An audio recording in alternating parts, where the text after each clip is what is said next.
다 함께 묵도하심으로 2021년 5월 21일 금요일 새벽 기도회를 시작하겠습니다.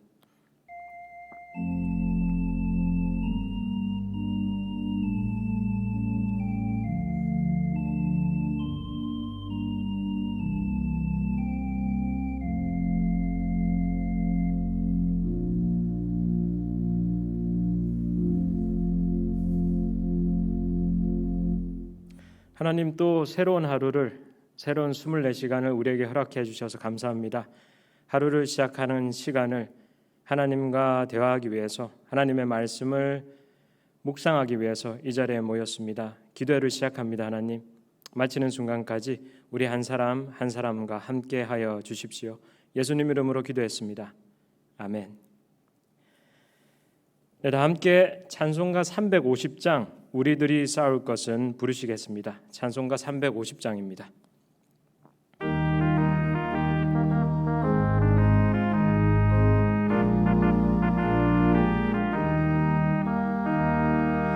우리들이 싸울 것은 혈기 아니요, 우리들이 싸울 것은 육체 아니요, 마귀 권세 맞서 싸워 깨쳐버리고 죽을 영혼 살리실 거일세. 한 마음으로 힘써 나가세, 한 마음으로 힘써 싸우세. 악한 마귀 군사들과 힘써 싸워서 승전고를 울리기까지 우리들이 입은 갑옷새가 아니요, 우리들이 가진 검은 강철 아니요, 하나님께 받아 가진 평화의 복음 거룩하신 말씀이로다. 한 마음으로 힘써 나가세, 한 마음으로 힘써 싸우세. 악한 마귀 군사들과 힘써 싸워서 승전고를 울리기까지. 악한 마귀 제 아무리 강할지라도 우리들의 대장 예수 앞서 가시니 주저 말고 용감하게 힘써 싸우세. 최후 승리 얻을 때까지 한 마음으로 힘써 나가세, 한 마음으로 힘써 싸우세. 악한 마귀 군사들과 힘써 싸워서 승전고를 울리기까지. 죄악 중에 빠진 사람 죄를 뉘우쳐 십자가에 달린 예수 믿기만 하면 위태한 데 빠진 영혼 구원 얻어서 천국 백성 될 것임일세. 한 마음으로 힘써 나가세, 한 마음으로 힘써 싸우세. 악한 마귀 군사들과 힘써 싸워서 승전고를 울리기까지.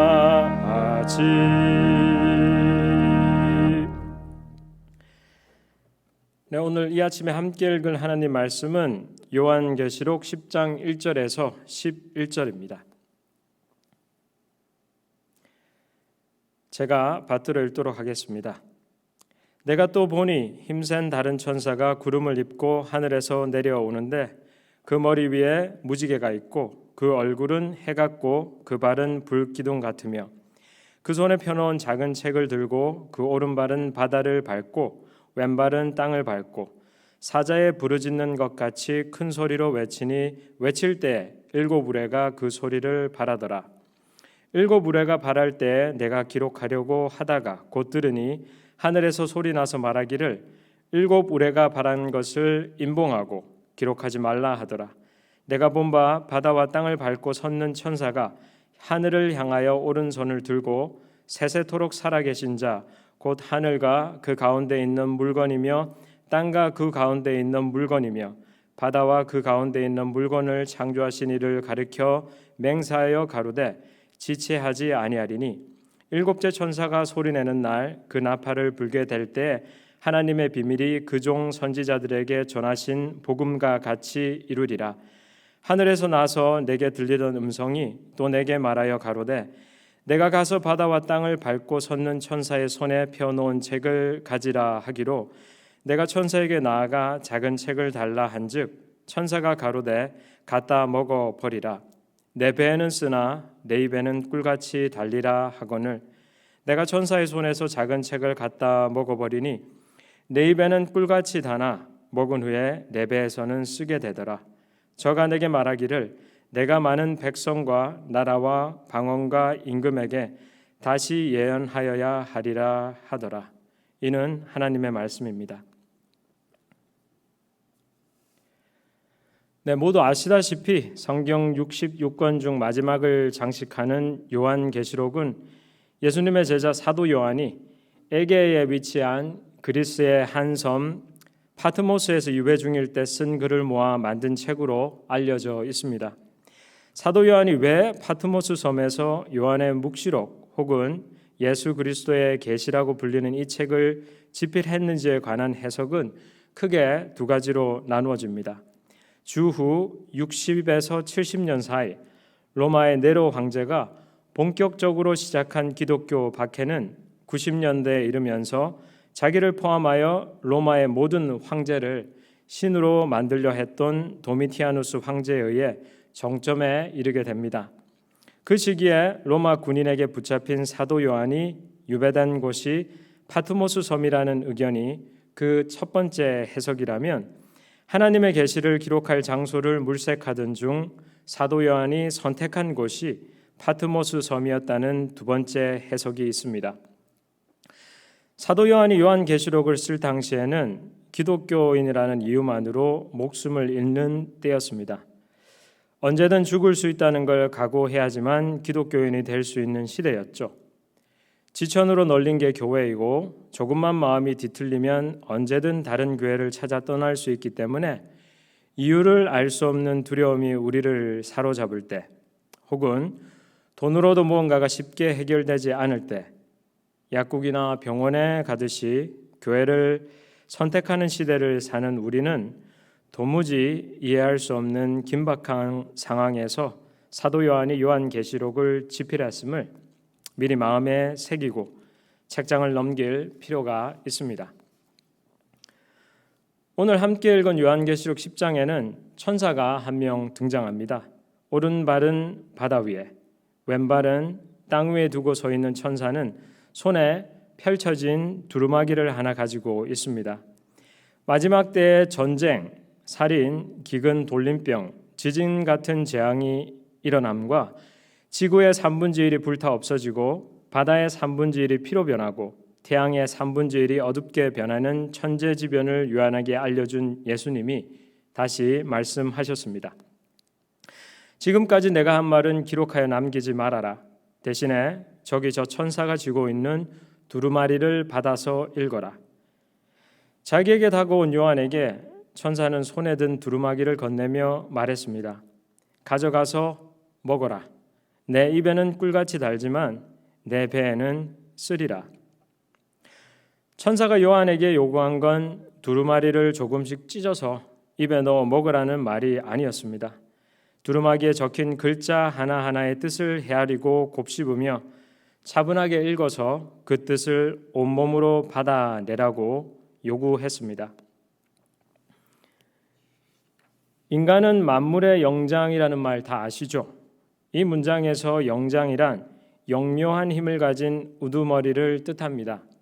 인간이 가진 영묘한 힘이 대체 무엇인지 아시나요?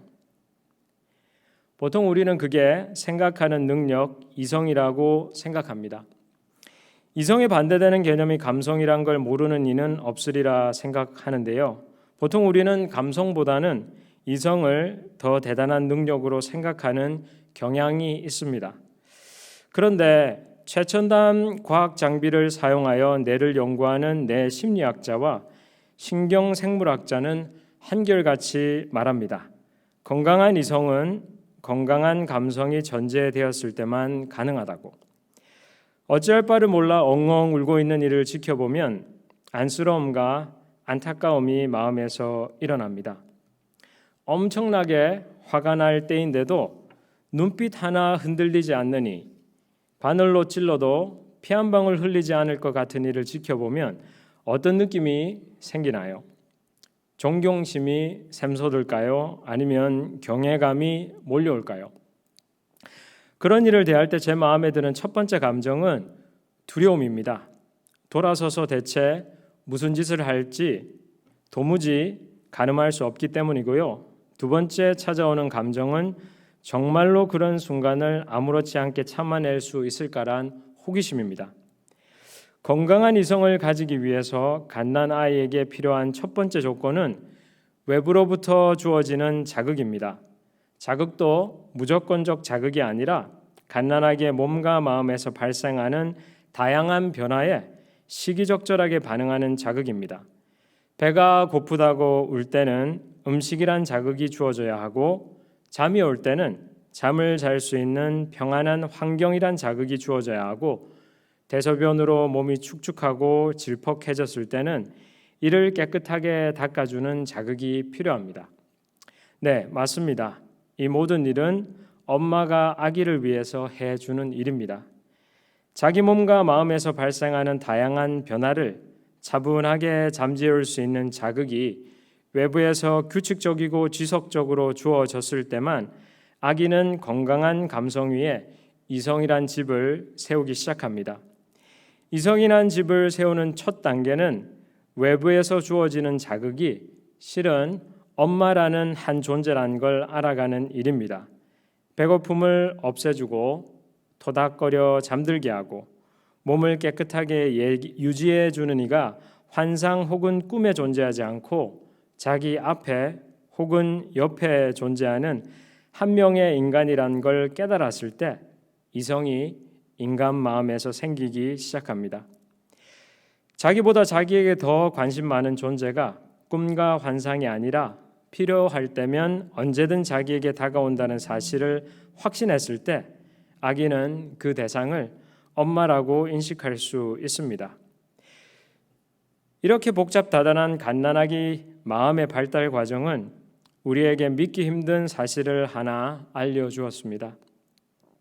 우리가 믿는 현실은 우리가 믿지 않으려고 애쓰는 환상 혹은 꿈이 충분하게 만족될 때만 진실로 우리에게 다가옵니다.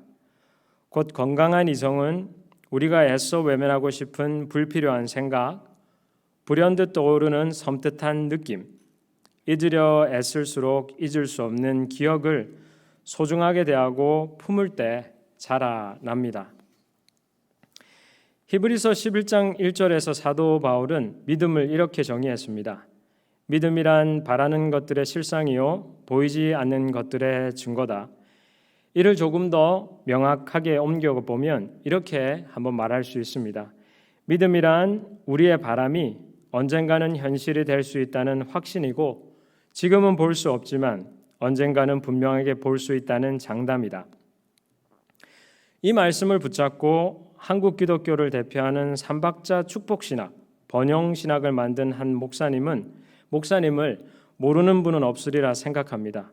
이 목사님은 믿음을 강렬하게 바라는 걸 손에 쥐는 거라고 짤막하게 정의했습니다. 바라는 바가 있으면 하나님께 간구하고 이미 하나님께서 그것을 주셨다고 믿으며 살다 보면 바라는 모든 게 이루어진다고 주장했지요. 그가 이를 뒷받침하기 위해 제시한 예 한 가지를 여러분과 나누고 싶습니다. 1970년대 군부 정권은 여의도를 미국의 맨하튼처럼 만들 계획을 세우고 그곳에 세워질 모든 건물을 계획하기 시작했습니다. 여의도의 맨하튼화를 위해 필요한 건물 중 하나가 종교시설이었는데요. 정부는 공고를 내어 여의도 종교시설 용지 사용 허가를 희망하는 종교기관을 모집했습니다. 그 목사님도 지원서를 냈지만 며칠 후 지원서가 등록조차 되지 못했다는 사실을 알게 됩니다. 하나님께서 그 땅을 자기에게 주실 거라 굳게 믿었던 그 목사님은 그 믿음으로 행동하기 시작했습니다. 얼마 후는 서울시 부시장이 여의도 토지개발 사업을 주관한다는 소식을 알았고 부시장 장모가 기독교인이라는 사실 또한 알았습니다. 그 목사님은 서울시 부시장 장모에게 접근했고 얼마 후 부시장 장모를 자기 교회 성도로 만들었습니다. 부시장 장모의 마음을 산 목사님은 장모에게 딸을 교회에 데려오라고 권고했고 얼마 후 어머니를 따라 교회에 나온 부시장 아내를 자기 교회 성도로 만들었습니다. 얼마 후 이번에는 부시장 아내에게 남편을 교회에 데려오라고 권고했고 부인을 따라 교회에 나온 부시장 역시 자기 교회 성도로 만들었습니다. 얼마 후 자기 교회가 건축 용지를 애타게 찾고 있다는 소식을 알게 된 서울시 부시장은 그 목사님에게 찾아와 여의도 종교시설 부지 사용 허가를 교회가 따낼 수 있도록 돕겠다고 말했고 얼마 후 그 목사님은 단일 교회로 세계에서 제일 큰 교회를 여의도에 건축했습니다.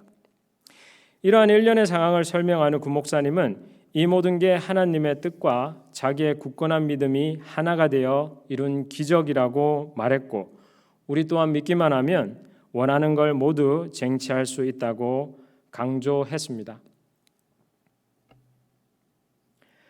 얼마 전 한국 사회는 한국토지공사 직원이 고위급 간부에서 말단 사원까지 지위고하를 막론하고 조직적으로 재개발 토지 사업 정보를 오용하여 재산을 부풀리는 데 집중했다는 사건으로 떠들썩했습니다.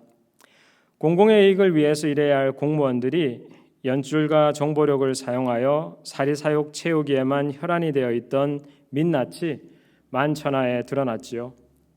한탕만 제대로 성공하면 한평생 먹고 살 걱정하지 않아도 된다며 주변 친구에게 자기의 능력을 자랑했던 신입사원부터 부인의 명의를 도용하면 쉽게 꼬리가 밟힐 수 있기에 사촌과 팔촌, 사돈까지 엮어 가족 토지 투기 회사를 만든 고위급 간부까지 한탕주의에 대한 확고한 믿음에 사로잡힌 한국토지공사 직원의 이성은 무쇠보다 단단하게 무장되어 있었습니다.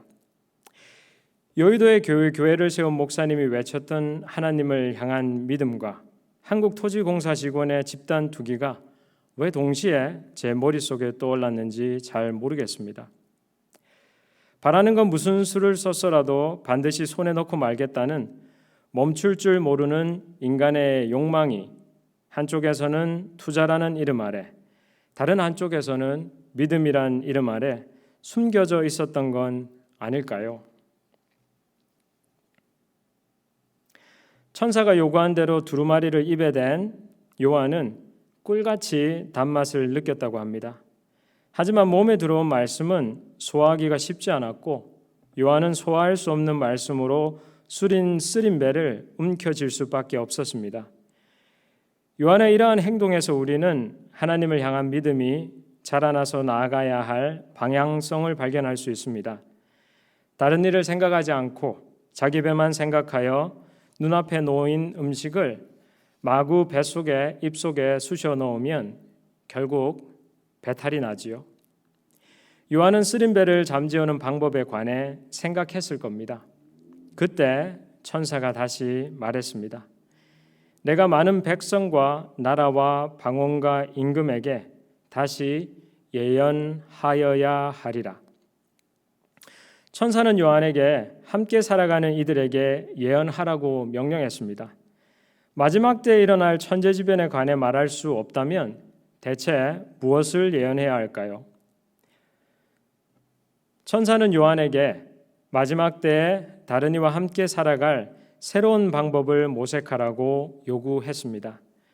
나 자신, 내가 하는 사업, 내가 키운 아들과 딸, 내가 다니는 교회만 잘 먹고 잘 살게 해달라는 신앙에서 한 걸음 더 내디뎌 어떻게 하면 나와 너, 우리가 계속해서 함께 더불어 살아남을 수 있을지를 두고 고심하라고 명령했습니다.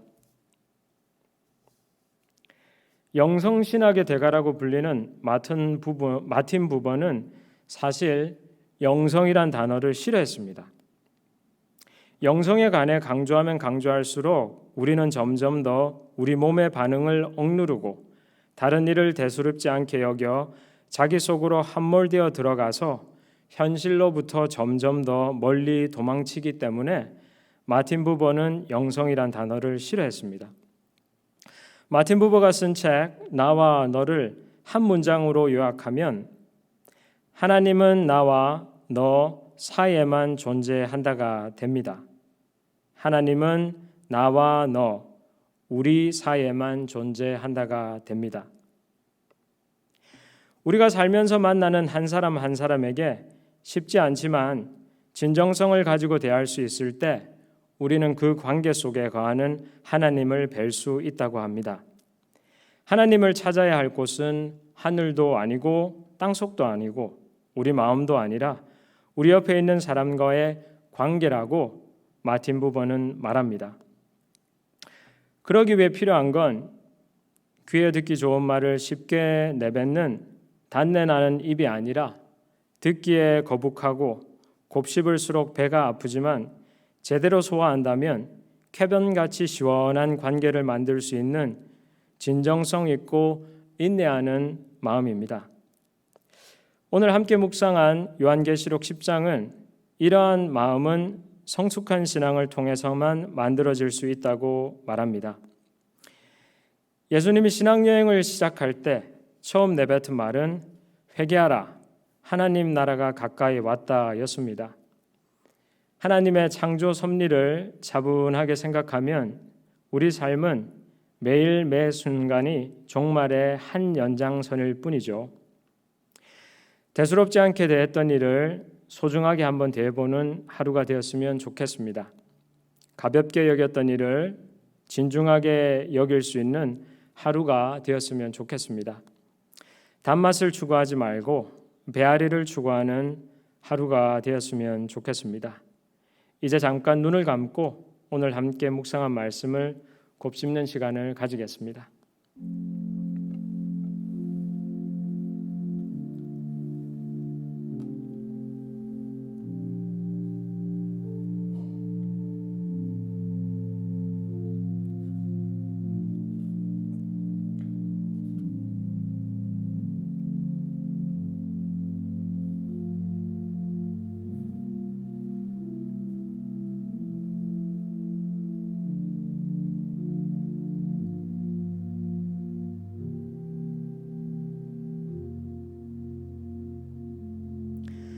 하나님, 이 아침에 종말의 때에 우리가 어떤 마음을 간직해야 하는지를 알려주셔서 고맙습니다.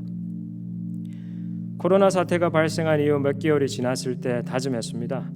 세상이 다시 좋아지면 다른 이와의 관계, 접촉에 왕래에 더 많이 신경 쓰면서 살아야지.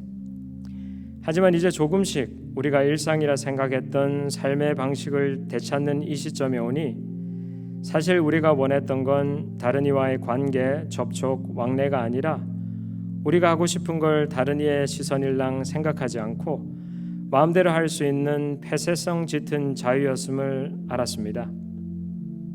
하나님이 계신 곳은 하늘도 땅도 아닌 다른 이와의 관계임을 깨닫게 해주셔서 고맙습니다.